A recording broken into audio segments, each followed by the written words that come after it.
Bismillahirrahmanirrahim. Assalamualaikum warahmatullahi wabarakatuh.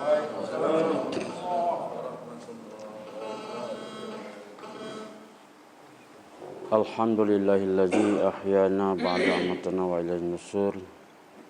Asyhadu an la ilaha illallah wahdahu la syarikalah wa asyhadu anna Muhammadan abduhu wa rasuluh la nabiyya ba'dah.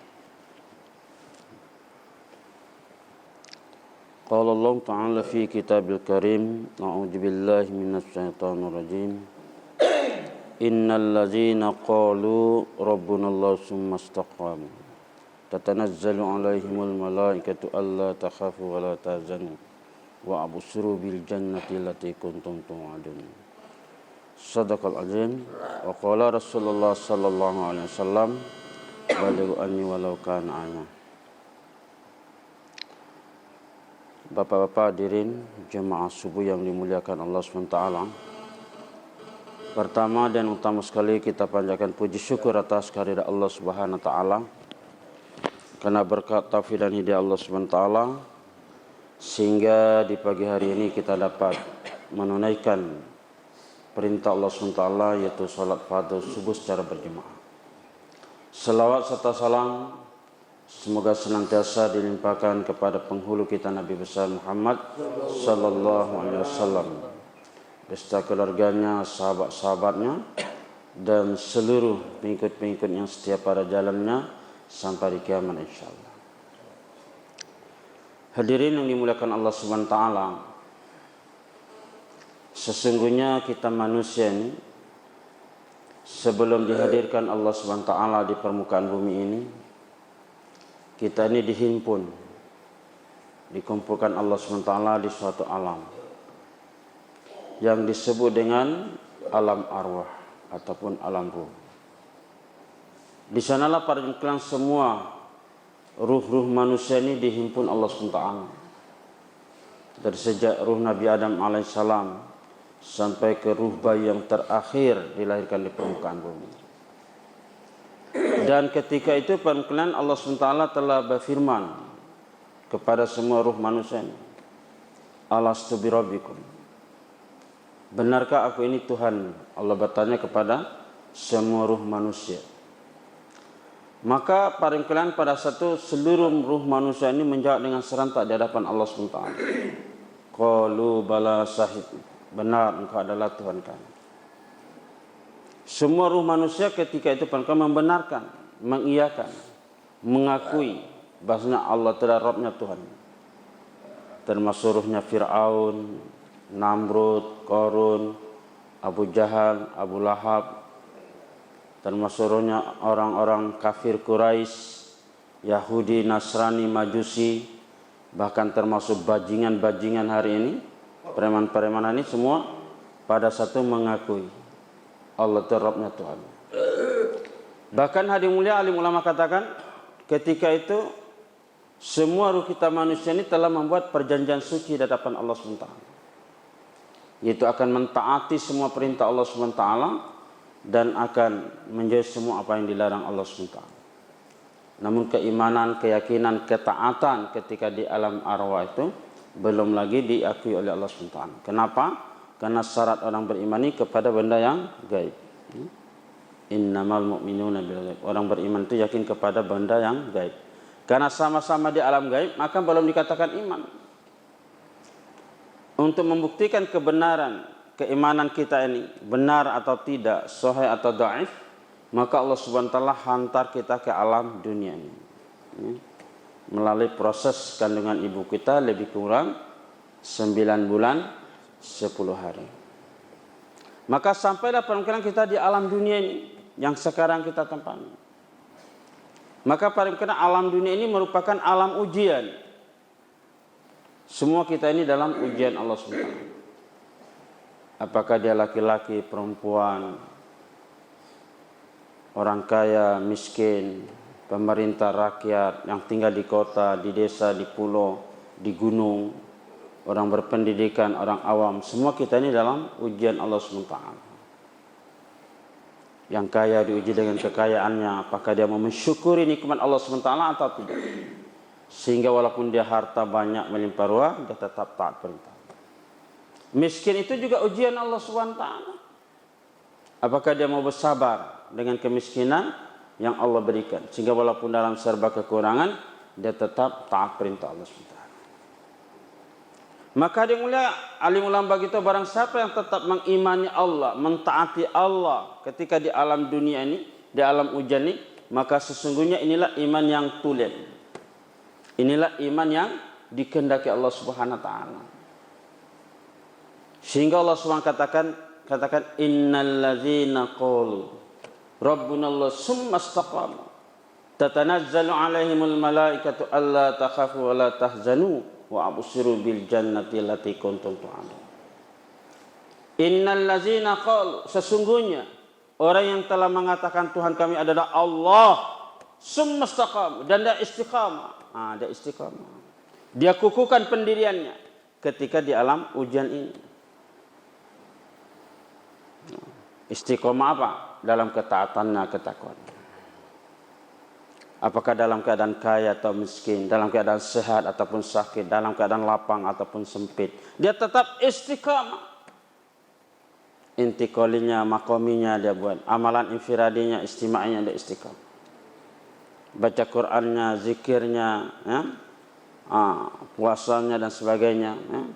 Buat 2,5 jam ta'lim, jaulah 1, jaulah 2, setiap bulan 3 hari istiqamah. Tiap tahunnya dia senantiasa istiqamah, tidak terkesan dengan suasana dan keadaan. Bagaimana para sahabat? Maka orang-orang senantiasa istiqamah dalam ketaatannya, dalam ketakwaannya ketika di dunia ini dengan bermacam-macam ujian, cobaan dan sebagainya. Orang-orang seperti ini alim ulama katakan ketika dia mau sakaratul maut, maka Allah lanjutkan itu tatanazzalu alaihimul malaika. Allah sebentar akan datangkan para malaikat. Ini ketika dia mau sakarat. Apa kata para malaikat? Alla takhafu wa la tahzanu. Jangan kamu merasa takut dan jangan kamu merasa sedih. Wa absiru bil jannati allati kuntum tu'adun. Berbahagialah kamu karena kamu akan dimasukkan ke dalam surga. Jadi kata alim ulama, surga itu pada saat dia sakarat itu didatangkan, ditayangkan. Macam kita lihat HP setan gepeng gitu, nampak gambar surga dinampakkan. Kenikmatan, kebahagiaan surga itu nampak, bidadari itu dinampakkan. Itu di saat dia sakaratul maut, dicabut ruhnya. Ini orang-orang yang seperti ini dijanjikan Allah akan dimasukkan ke dalam surga. Siapa yang akan dimasukkan ke dalam surga? Adalah orang-orang yang istiqamah. Bukan sebentar buat, sebentar tidak. Sebentar keluar, sebentar tidak. Walaupun dalam keadaan musim ikan, dingkis, dia tetap istiqamah. Kalau sudah hari jauhlah, dia jauhlah. Waktu keluar 3 hari, 3 hari, istiqamah. Tidak terkesan dengan suasana dan keadaan. Dia kukuhkan pendirian. Maka dia akan dimasukkan ke dalam surga. Sehingga ketika ruhnya itu mau dicabut, kata ulama, seperti mencabut rambut dalam tepung. Macam mana rambut dalam tepung? Rambutnya kecabut, tepungnya tidak apa. Padahal katanya itu ketika sakarat, sakitnya itu luar biasa. Kalau Bapak nak coba-coba macam mana roh dicabut, cabut aja kuku ini. Cabut pakai tang itu, pinjam Pak Su itu, tang, itu sakitnya luar biasa. Tapi karena dinampakkan kenikmatan, kebahagiaan, kesenangan surga ditayangkan pada saat itu, tidak dirasakan dia. Ini dalilnya apa? Seperti Siti Juleha. Ketika Siti Juleha itu difitnah, mau Nabi Yusuf. Nabi Yusuf itu orangnya gantengnya, Masya Allah, orang surga. Dikatakan apa Siti Juleha itu? Jangan wanita-wanita dulu itu pas suka ngomongin orang, wanita zaman dulu. Kalau sekarang alhamdulillah tidak beda. Sama aja, Pak. Juleha, apa Juleha itu, masa anak angkat sendiri mau dikerjain, wanita apa? Sehingga telinga kawan ini panas. Ajakannya macam mana? Dia undang, datang. Dia undang kasih ini bawa. Hanya semua datang, disediakan pisau sama buah-buahan. Kalau di pulau ini buah-buah agak kurang, Pak ya. Nah, disediakan buah-buah. Jadi mereka sedang dia makan pisau yang tajam. Maka sedang mereka makan buah itu sambil motong buah, sehingga pada saat itu Nabi Yusuf ini ditampilkan dengan ketampannya. Orangnya itu luar gantengnya. Mungkin mirip-mirip saya gitu lah. Gantengnya. Sehingga pada kalian mereka lihat Nabi Yusuf alaihissalam itu wajah begitu tampan, sehingga mereka iris tangan mereka itu, mereka potong buah sudah teriris tangan mereka, bahkan sudah ada yang putus jari-jari, mereka tidak rasakan. Kenapa? Begitu tampannya Nabi Yusuf alaihissalam. Begitulah kata alim ulama, orang-orang ahlul iman ketika ruhnya mau dicabut dinampakkan surga, sehingga ketika ruhnya itu dicabut mereka tidak rasakan. Pada sakitnya ruh itu dicabutnya luar biasa. Baginda Rasulullah SAW tidak tahan, Pak. Tapi karena dinampakkan surga, sehingga mudah-mudahan kita mati dalam keadaan khusyuk hati. Insyaallah, Pak. Nah, ini perwakilan. Maka ini perwakilan orang-orang beriman itu seperti itu. Nah, dia akan istiqomah. Maka insyaallah kita istiqomah, Pak ya. Ada jurga, tak ada jurga. Ini baru berapa hari, Masya Allah. Sholat subuhnya, Masya Allah. Semua kita istiqomah. Maka alim ulama katakan, kehidupan kita manusia ini Ustaz Lutfi ya katakan, almarhum, dulu guru kita dulu. Nah, dia katakan kehidupan manusia terbagi menjadi 3. Kehidupan manusia ini terbagi menjadi 3. Pertama, kehidupan di alam kandungan. Pertama, kehidupan di alam kandungan. Berapa lama di alam kandungan? Lebih kurang 9 bulan 10 hari. Untuk apa kehidupan di alam kandungan 9 bulan 10 hari? Ini pangkal alim katakan inilah tempat proses untuk menyempurnakan panca indera kita. Tangan, mata, kaki, telinga, hidung dan seluruh organ tubuh kita ini disempurnakan di alam kandungan. Berapa lama? 9 bulan 10 hari. Ini jadi fungsi kegunaan alam kandungan untuk menyempurnakan panca indera tadi. Lamanya 9 bulan 10 hari. Kemudian kehidupan yang kedua di mana? Di mana kehidupan kedua? Di alam dunia. Berapa lama di alam dunia? Lebih kurang 60-70 tahun. Ada yang lebih, ada yang kurang. Untuk apa kehidupan di alam dunia? Ini kita harus tahu. Jadi kehidupan di alam dunia ini kata nama inilah tempat proses untuk menyempurnakan iman dan amal. Ini Pak perlu kita tahu. Di dunia ini tempatnya adalah untuk menyempurnakan iman dan amal. Bagaimana iman dan amal kita dapat disempurnakan di alam dunia ini. Di samping kita sempurnakan sandang, pangan, papan, perempuan, dan lain sebagainya. Tapi tujuan utama, tujuan asasi kita di alam dunia ini adalah untuk menyempurnakan iman dan amal. Lamanya berapa lama? Lebih kurang 60-70 tahun. Tidak lama. Kemudian kehidupan yang ketiga di mana? Di alam akhirat. Berapa lama kehidupan di alam akhirat? Khalidina fiha abad. Kekal selama-lamanya. Abadan abad. Untuk apa kehidupan yang akhirat, yang kekal abadi di alam akhirat itu? Untuk apa? Di sana tempat untuk menyempurnakan syahwat. Ngapain? Menyempurnakan apa? Syahwat. Jadi syahwat kita ini nafsu, birahi, keinginan, kemauan, kehendak kita ini hanya dapat disempurnakan di alam akhirat. Bukan di alam dunia ini. Jadi tempat menyempurnakan nafsu, birahi ini kata ulama tempatnya di alam akhirat. Bukan di dunia. Orang-orang nak menyempurnakan syahwatnya di alam dunia ini kata alim ulama tidak akan ketemu. Kenapa? Ini bukan tempat. Orang mencari kepuasan, kenikmatan, kebahagiaan, ketenteraman, kedamaian, kemakmuran di alam dunia kata alim ulama seperti orang mencari api di tengah lautan. Dapat enggak Pak api dalam lautan? Tak akan ketemu sampai hari kiamat. Api di dalam lautan itu tidak akan ketemu. Kenapa? Karena nafsu manusia ini kata ulama seperti api yang sedang berkobar-kobar. Ini nafsu. Sedangkan benda-benda dunia ini Pak, para jemaah seperti harta, tahta, wanita ini seperti kayu-kayu kering. Kayu-kayu kering kalau dimasukkan di api yang berkobar-kobar jadinya apa? Kayu kering dimasukkan di api yang sedang berkobar-kobar. Gimana jadinya? Hah? Hah? Wah, dia semakin berkobar-kobar Pak, semakin menyala-nyala. Bapak kata api sedang nyala kobar, diletak lagi api, kayu yang kering-kering, apinya semakin naik Pak, semakin tinggi. Begitu nafsu manusia ini. Sudah dapat cie mau 2. Ya, betul apa benar Pak? Sudah dapat 2 mau 3. Sudah dapat 3 mau 4. Sudah 4 mau lagi Pak, macam mobil sudah punya ban 4 perlu ban serep lagi di belakang. Takut pecah di jalan. Itu nafsu manusia itu. Sudah ada. Tidak ada puas-puasnya, ya. Nah. Ya, Pak Saleh.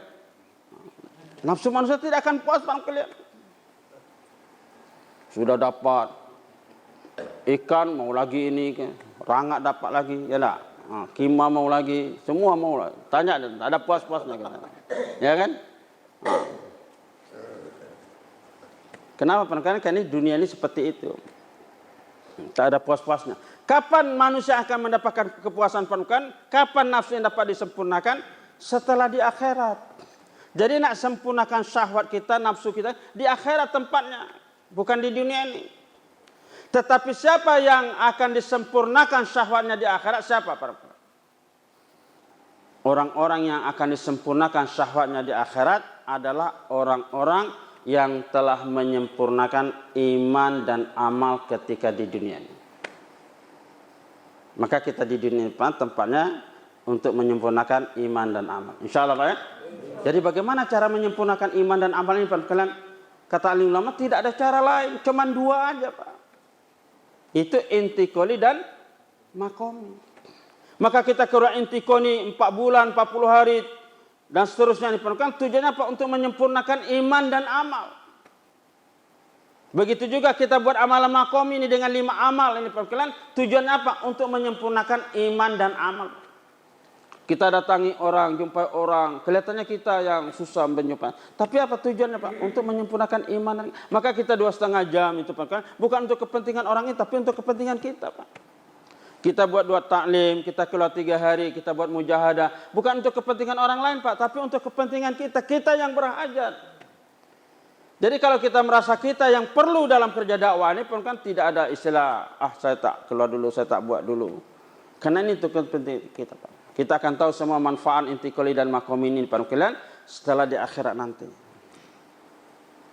Kalau kita sudah sampai di akhirat Pak, baru kita nak sempurnakan syahwat, kita tidak bisa Pak. Di akhirat bukan tempatnya. Menangis kita di alam akhirat, kering air mata, keluar mata darah, kering air mata darah, keluar mata nanah, kering air mata nanah, keluar biji mata kita sekali untuk kembali ke alam dunia ini, untuk beriman, untuk menyempurnakan iman dan amal tidak bisa. Berdoa kita besok di alam akhirat. Rabbana absarna wa sami'na farji'na na'mal shalihan inna muqinun. Ya Allah, sekarang setelah lihat, setelah dengar ya Allah, kembalikanlah saya ke alam dunia. Saya nak beramal soleh setelah yakin ya Allah. Allah katakan, no time for you. Ya? Tidak ada waktu lagi buat kamu. Jadi ini Pak Imam ya, mumpung kita masih hidup, hayat masih dikandung badan, masih ada kesehatan. Maka marilah para jemaah kalian ya, kita dunia ini kita sempurnakan iman kita, amalkan dengan cara apa? Kita buat amal makomi dengan sempurna, kita buat intikoli. Insyaallah bersedia Pak.